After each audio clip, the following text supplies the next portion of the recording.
श्री शिवाय नमस्तुभ्यम। हम सबको पता है कि सावन का बहुत ही पवित्र महीना चल रहा है और आज है 8 अगस्त यानी कि सावन महीने की चतुर्थी तिथि का बहुत ही विशेष सा दिन है ना। और अगर आप ये सोच रहे हो कि साल 2024 के जितने भी दिन बचे हैं वो आपके बहुत अच्छे जाएं, बहुत ही ढंग से जाएं, तो ये वीडियो आपके लिए है। बस आज रात में आपको एक चौथ दीपक आज जलाना होगा काला तिल डाल के, जिससे आपके घर की जो समस्याएं होंगी, जो प्रॉब्लम होगी, विघ्नहर्ता भगवान गणेश वो सारी समस्याएं दूर जरूर कर देंगे। ठीक है ना। बहुत ही स्पेशल सा, बहुत ही छोटा सा सारे उपाय होंगे, तो वीडियो को पूरा देखिएगा ताकि चीजें आपको आसानी से समझ में आ पाए, है ना। देखो स्क्रीन पे आप सभी को आटे का दीपक दिख रहा होगा, कुछ अजीब तरीके का, है ना। मैंने जानबूझ करके ऐसा फोटो दिखाया ताकि आप लोग बिल्कुल कंफ्यूज ना हो। मेरा ये दिखाने का मकसद ये है कि आपको जरूरी नहीं है कि यही बनाना है ना। आप आटे का जैसे नॉर्मल दीपक होता है वैसे दीपक बना सकते हो, कोई इशू नहीं है, कोई दिक्कत नहीं। ठीक है ना। दीपक बनाना। और अब बात करते हैं कि भैया इस दीपक के अंदर हमें डालना क्या है। वैसे तो नियम है कि हमें इस दीपक के अंदर डालना चाहिए काला तिल, बट कुछ लोग ऐसे भी मुझे मैसेज करते हैं भैया काला तिल हमारे घर पे नहीं होता है या फिर हमें नहीं मिल पाता है इस टाइम पे। तो अगर काला तिल नहीं मिल पाता तो आप अनाज का कोई भी दाना ले सकते हो, गेहूं ले सकते हो, बाजरा ले सकते हो, कुछ भी ले लो। ठीक है ना। क्या करेंगे, जो भी आटे का दीपक आपने लिया है सबसे पहले तो ध्यान रखिएगा उसके अंदर आपको घी डालना। ठीक है ना।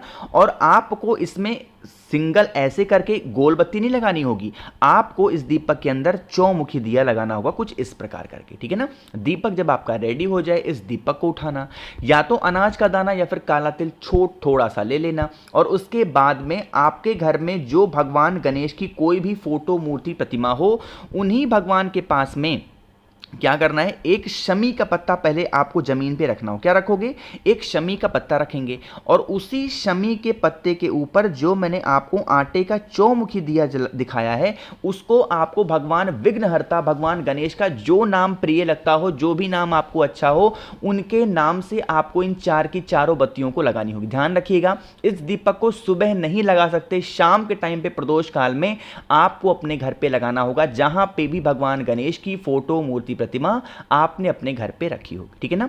क्या करेंगे, इस दीपक को जला देना, प्रज्वलित करना। दीपक को जलाने के बाद में, प्रज्वलित करने के बाद में, मैंने आपको जो काला तिल बताया है, जो आपके घर की प्रॉब्लम होगी, जो आपके घर की समस्याएं होंगी, मयूर ध्वज, फिर से बोल रहा हूं, किसका स्मरण करोगे, मयूर ध्वज का नाम लेकर के इसी जलते हुए दीपक के अंदर आपको एक चुटकी काला तिल, साथ ही साथ अपनी या फिर आपको अपनी फैमिली की जो भी प्रॉब्लम चल रही हो, बीमारी को लेके, धन को लेके, मनोकामना को लेकर के, उन इच्छाओं का ध्यान करते हुए एक चुटकी काला तिल डाल देना। यकीन मानिए जो भी प्रॉब्लम आपके घर में चल रही होंगी 2024 के बचे हुए दिनों में आपका वो जो भी काम होगा वो सफल जरूर हो जाएगा। ठीक है ना। तो पहले उपाय की तो हमने यहां पे बात कर ली है। आगे बढ़ते हैं अब इस वीडियो के हम लोग अपने दूसरे उपाय की तरफ, और ये जो दूसरा उपाय होगा वो होगा धन संपदा के लिए। मां लक्ष्मी की कमी आपके घर में हमेशा बनी है, पैसे ही घर में नहीं टिक रहे हैं, बहुत छोटा सा स्पेशल सा उपाय करना होगा। स्क्रीन पे आप सभी को दिख रहा होगा बेलपत्र, है ना। इस उपाय के लिए हमें मात्र एक बेलपत्र की जरूरत होगी, इससे ज्यादा मत लेना। ठीक है ना। जब भी चतुर्थी तिथि आती है और धन का उपाय होता है, ये उपाय मैं आपको याद जरूर दिलाता हूं, बस एक बेलपत्र लेना। इस बेलपत्र को लेने के बाद में एक आपको तांबे का लोटा लेना है, उसमें जल भरिएगा, और साथ ही साथ इस जल के अंदर धन संपदा का उपाय है तो एक छोटा सा कमल गट्टा आपको जरूर से जरूर डालना होगा। ठीक है ना। कमल गट्टा डाल दिया और आपने क्या ले लिया, एक बेलपत्र, और पहुंच जाना सीधा महादेव के शिवलिंग के पास में। ठीक, जो आपके पास में एक बेलपत्र है उस बेलपत्र को पहले भगवान गणेश के स्थान पे टच कराएंगे। सिर्फ यहां पे टच कराना, रखना नहीं है। कुछ लोग तो रख देते, नहीं, सिर्फ ऐसे स्पर्श करा देना, टच कराना, और टच कराने के बाद में उस बेलपत्र को महादेव के शिवलिंग के ऊपर रख करके जो कमल गट्टे वाला जल आपके कलश में है वो पूरा का पूरा रिद्धि सिद्धि के नाम से समर्पित करोगे। किसके नाम चढ़ाओगे, रिद्धि सिद्धि के नाम से चढ़ा देना, और यही जल बहता हुआ जलाधारी से नीचे गिरेगा। इस जल को रोक लेना, उस एक कमल गट्टे को उठा लेना और उस कमल गट्टे को लेके घर में जाना, रुपए पैसे वाले स्थान पे कमल गट्टे को रख देंगे, और इस जल का जो छिड़काव होगा आपके घर में जितने भी रूम्स होंगे, जितने भी कमरे होंगे, उन सभी कमरों में छिड़काव कर देना। जिस कारण से आपके घर में धन की कमी हमेशा बनी हुई है वो सारी समस्याएं हमेशा के लिए खत्म जरूर हो जाएंगी, और मां लक्ष्मी का वास आपके घर में होना स्टार्ट हो जाएगा। ठीक है ना। करके देखिएगा। तो यहां पे हम लोगों ने बात कर ली है अपने दो उपाय की। आगे बढ़ते हैं बस वीडियो के हम लोग अपने तीसरे उपाय की तरफ। आपको पता होगा सावन महीने की जो चतुर्थी तिथि है वो इस बार पड़ रही है गुरुवार के दिन। ठीक है ना। और यह उपाय हम लोग करेंगे बीमारी को लेकर के। ठीक, या तो बीमारी के लिए कर सकते हो इस उपाय को, या फिर आप ये चाहते हो कि आप पे घर में हमेशा एकता बनी रहे, मतलब कोई भी लड़ाई झगड़े ऐसी झंझट घर में ना हो, हमेशा आपके पूरे परिवार में प्रेम सद्भावना बनी रहे, तो आप इस उपाय को करेंगे। लेकिन उससे पहले एक छोटा सा काम और करना है, और वो है वीडियो को जल्दी से करिए लाइक। मेरे जितने भी भाई बहन आवाज़ मेरी पहली बार सुन रहे हैं, चैनल को ज़रूर सब्सक्राइब करेंगे, ठीक है ना। देखो समझने की कोशिश करते हैं इस उपाय को। स्क्रीन पे आपको दिख रहा होगा दाल, ये कौन सी दाल है? ये है चने की दाल। कितने दाने लोगे? गिन करके 41 चने की दाल को लेना होगा, ठीक है। यह उपाय भी कहीं बाहर मत करना, अपने घर पे ही करना होगा। 41 चने की दाल लेंगे, साथ ही साथ एक आपको तांबे का लोटा लेना, उसमें जल भरिएगा, और इसी जल के अंदर जो गंगा जल आप पे घर में है उस गंगा जल को भी ले लेना, ठीक है ना। गंगा जल वाला जल लेंगे और सीधा पहुंच जाएंगे महादेव के शिवलिंग के पास में। तरीका समझिएगा जो बताने जा रहा हूं बहुत ही ध्यान से। आपके पास में 41 यानी कि 41 चने की दाल है, उस 41 चने की दाल को महादेव के शिवलिंग के ठीक ऊपर समर्पित करना, ठीक। समर्पित करने के बाद में हाथ जोड़ के विनती करना, हे शिव शंभु भोलेनाथ, हमारे घर में इस तरीके से बीमारियां हैं, परेशानियां हैं, आप हमारे घर में इन सभी परेशानियों को दूर करें और हमारे घर में एकता बनी रहे। ऐसे प्रार्थना करने के बाद में इन 41 चने की दाल में से आपको 7 चने की दाल को निकाल लेना है, और जब 7 चने की दाल को उठाओगे तो महादेव से औषधि मांग करके उठाना। ऐसे नॉर्मल उठा लोगे तो दोष लगेगा। आप जब उन 7 चने की दाल को उठाना तो क्या मांग के उठाओगे? हे शिव शंभु भोलेनाथ, हम अपने घर की एकता के लिए, बीमारी के लिए यह 7 चने की दाल को औषधि के तौर पे उठा रहे हैं, आप इस दाल को औषधि बना दें।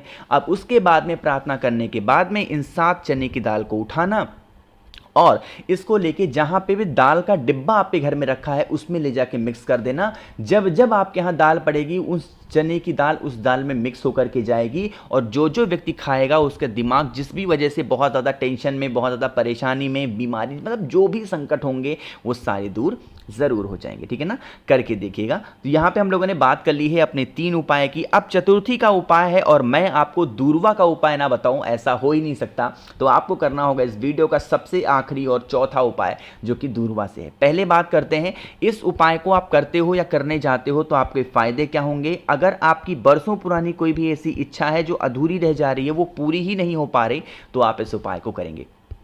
स्क्रीन पे आपको बहुत सारी यहाँ पे दूर्वा दिख रही है, इतनी सारी नहीं लेनी है, हमें मात्र लेनी है 7 दूर्वा। हरी वाली दूर्वा लेंगे। कितनी दूर्वा? 7 दूर्वा लेंगे हरी वाली। 7 दूर्वा में से हमें इसको पार्टीशन में 2 जगहों पे चढ़ाना होगा, ठीक है ना। मैंने आपको बता रखा है महादेव का पूरा परिवार शिवलिंग के ऊपर है, विराजमान है, बताया है आपको। तो आपको ये भी पता होगा शिवलिंग का जो राइट साइड होता है वो है भगवान गणेश का, है ना।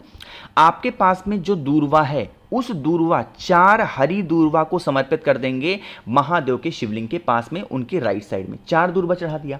4 दूर्वा चढ़ाने के बाद में जो 3 बची हुई दूर्वा है उसे समर्पित करेंगे महादेव के शिवलिंग के ठीक ऊपर, है ना, यहां पे समर्पित करेंगे। अब जब दूर्वा तीसरी 3 दूर्वा जब महादेव के शिवलिंग के ऊपर चढ़ाना, जो आपके विशेष हो, जो आपकी कामना हो, बहुत दिनों से उपवास व्रत कर रहे हो फिर भी पूरी नहीं हो पा रही है, उस कामना से 3 दूर्वा समर्पित करके फिर 1 लोटा शुद्ध जल तांबे के लोटे से श्री शिवाय नमस्तुभ्यम का जप करते हुए महादेव के शिवलिंग के ठीक ऊपर आपको समर्पित करना है।